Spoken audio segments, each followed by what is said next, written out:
Cel de-al doilea subiect pe care îl vom discuta se referă la comitetele de audit. Avem un oaspete de la Londra, se numește Antonis Diolas, de la ACCA.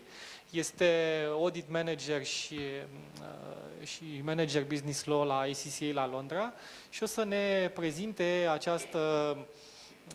sau o să ne dea câteva informații folositoare în ceea ce privește raportul de audit. Prezentarea este, după cum vedeți, afișată în limba română. Din păcate, domnul Diolas nu vorbește limba română, va vorbi în limba engleză, dar ceea ce va spune vom vedea în limba română pe ecran aici, proiectat. De asemenea, dacă sunt neclarități, este cineva care nu înțelege, pot veni întrebări la final și putem discuta și dezbate împreună. Domnul Diolas?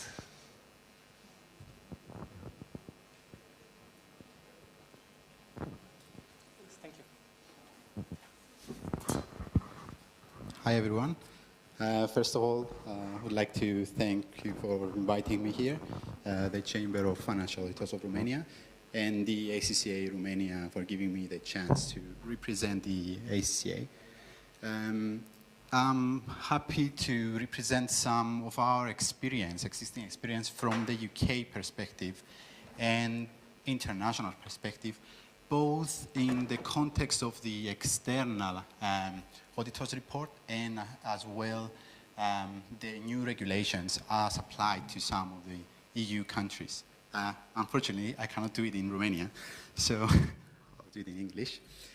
I would like firstly to... Which one? Oh, sorry.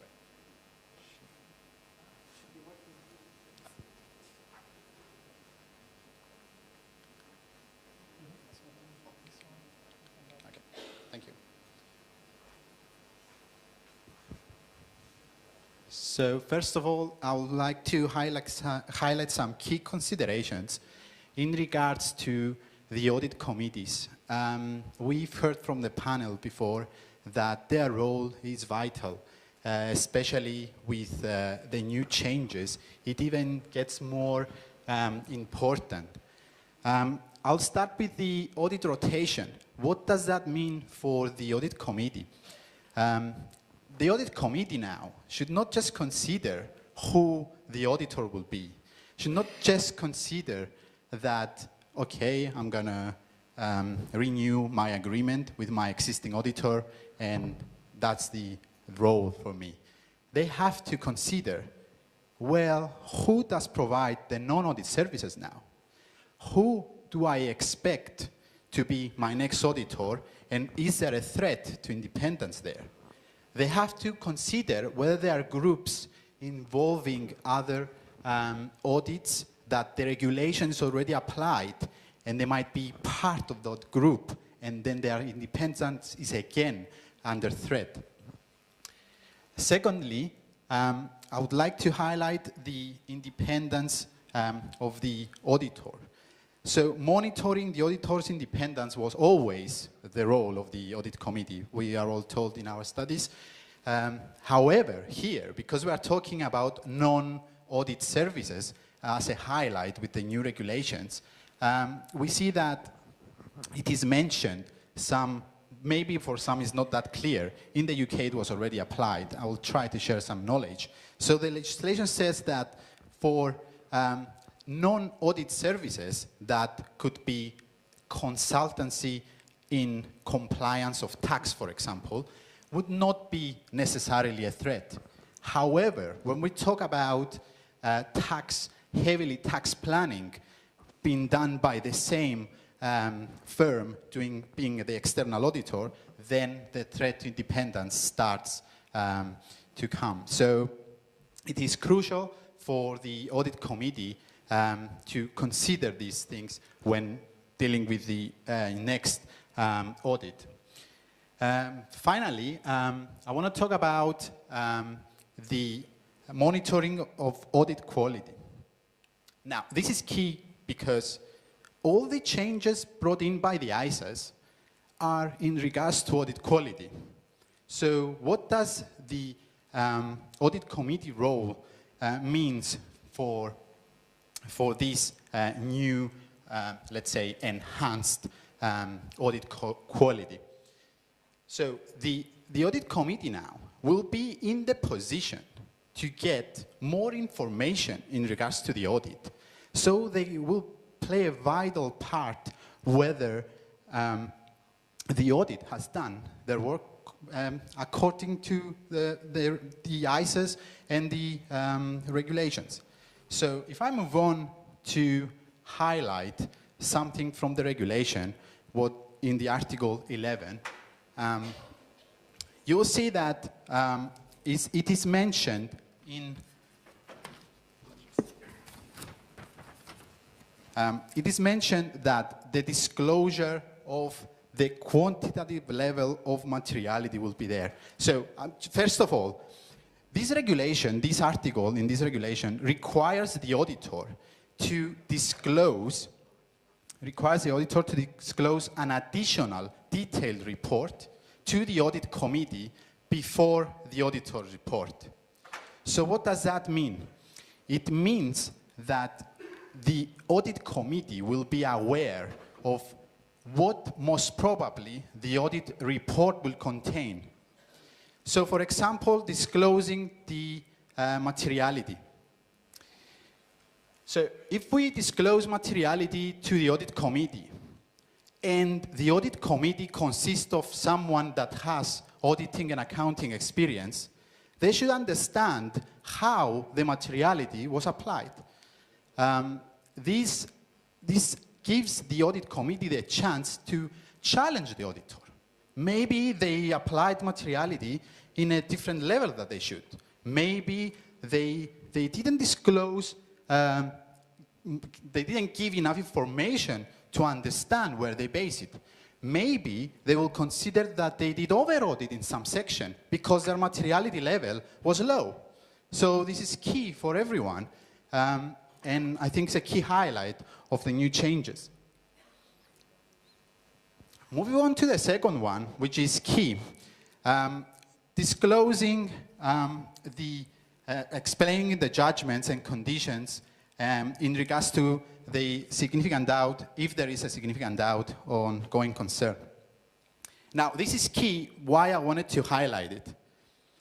In the new extended auditor's report, under the revised ISA 570, the auditor will need to disclose in the extended report what were their responsibilities in regards to going concern, what management's responsibility were in regards to going concern, and whether there were any close calls in regards to going concern. That will be disclosed in the auditor's report. So you understand how important it is to discuss this before taking the auditor's report in their hands. You can discuss with your auditors and seek reasons why you don't consider my company to be a going concern. Why do you think that? Challenge them. This is their role. This is the role of the audit committee. So it is vital to understand that it's a correlation between the new standards and the new regulations. They are all aiming towards high quality audit. And to be honest, I wanted to touch a point that I heard from the panel. Everyone talks about increase in audit fees. I do understand that I come from UK. The fees you might be aware that are higher. It's much more developed. However, I happen to have experience from Cyprus as well, where it's more underdeveloped in comparison to the UK. So what the new ISAs and the new regulations want is actually to disclose what you do. This is what actually they want. Supposedly, the auditor, which will need to disclose the significant risks and how did they address these risks, they already done it. They will just need to disclose it now. I do understand that this brings a higher risk to the auditor and maybe additional work in the audit report. However, this was always the work of the auditor. It's not something new. We already do we assign the significant risks, right? We already do it. We just don't disclose it in our audit report. That's a big difference. So it is debatable whether the audit fees should be increased or not, and that's where the debate will be. As a last point, I've left something that it's already well known as a responsibility of the audit committee. It is a responsibility, in this additional report, the auditor will report to the audit committee any significant deficiencies found in their internal control system. So, what does that mean? Because we are talking about additional audit fees, right? So, what does it mean having deficiencies from the perspective of the company? It means that the auditor will go most probably a substantive approach. It means that will not rely on controls, most probably. And it means that they will work more. That means more fees. It doesn't mean that it is not the auditor's responsibility to deal with the deficiencies. It is the audit committee that has to consider that. The audit committee has to be active. They have to take these deficiencies identified and monitor them. Were these actually addressed in the next year? So if we take the case that they were addressed, that means the auditor can rely on controls.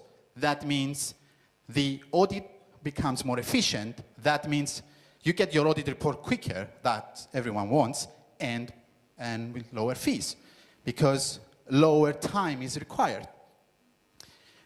These were the matters I wanted to touch on. Hopefully, if anyone has any question, that's any questions? Întrebări pentru Antonis cu privire la comitetele de audit. I have a question, if you allow me. On short, what's the responsibility of the audit committee? Because we've heard in the round table about what they have to do, but less about their responsibility. Thank you. Yeah. As I tried to explain, because I'm trying to relate our subject in relation to the new auditor's report and the new regulations. So the audit committee, in simple words, needs to be active. They need to be active. If you have someone that understands what accounting and auditing does, because the audit committee, an effective audit committee, should consist of people with at least one member with recent knowledge. So if someone discloses to them what materiality was used, for example, in the audit, as mentioned before, that gives the audit committee the opportunity to challenge the auditor. So, and what was mentioned in the panel, of course, what we already know, the audit committee, of course, should act as a communication channel between the internal auditors and the external auditors, and should also inform the board as to what's the progress of the audit, what's our point in rotation, what's going on in the independency of the audit.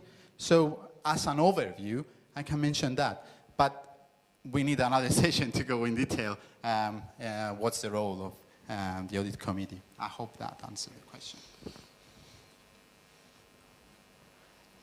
Just before...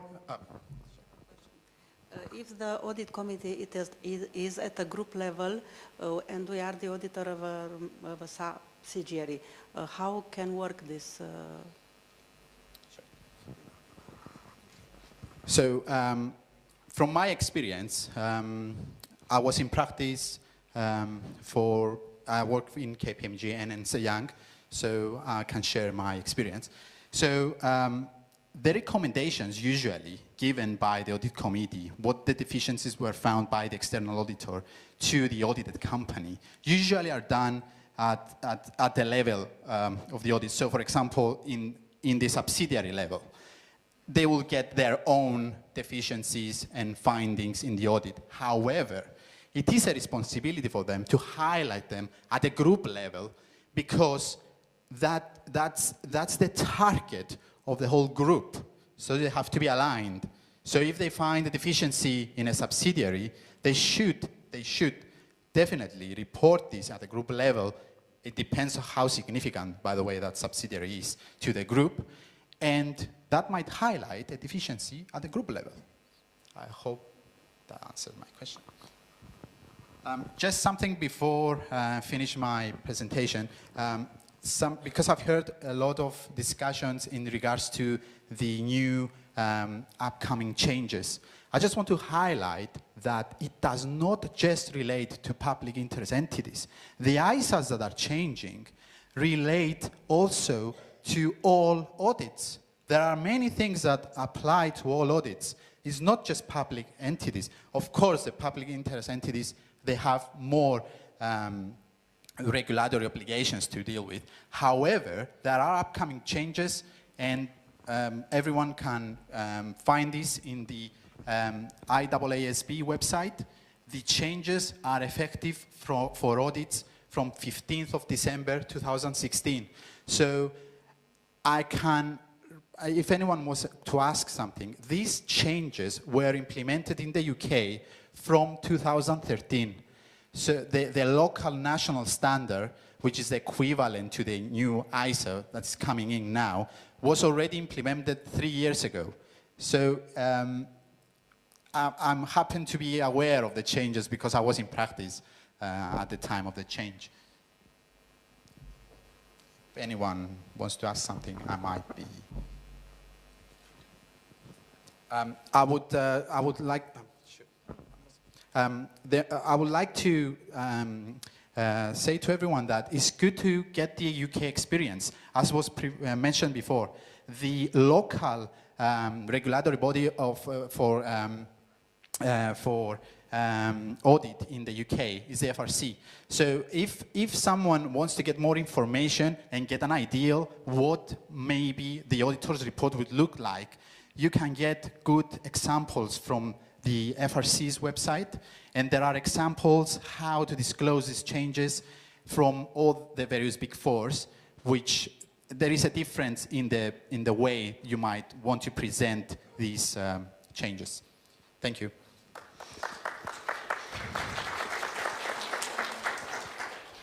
Thank you. Antonis, thank you for your useful presentation. Mulțumim lui Antonis pentru prezentarea extrem de utilă. Într-adevăr, clarificarea pe care a adus-o este foarte bună.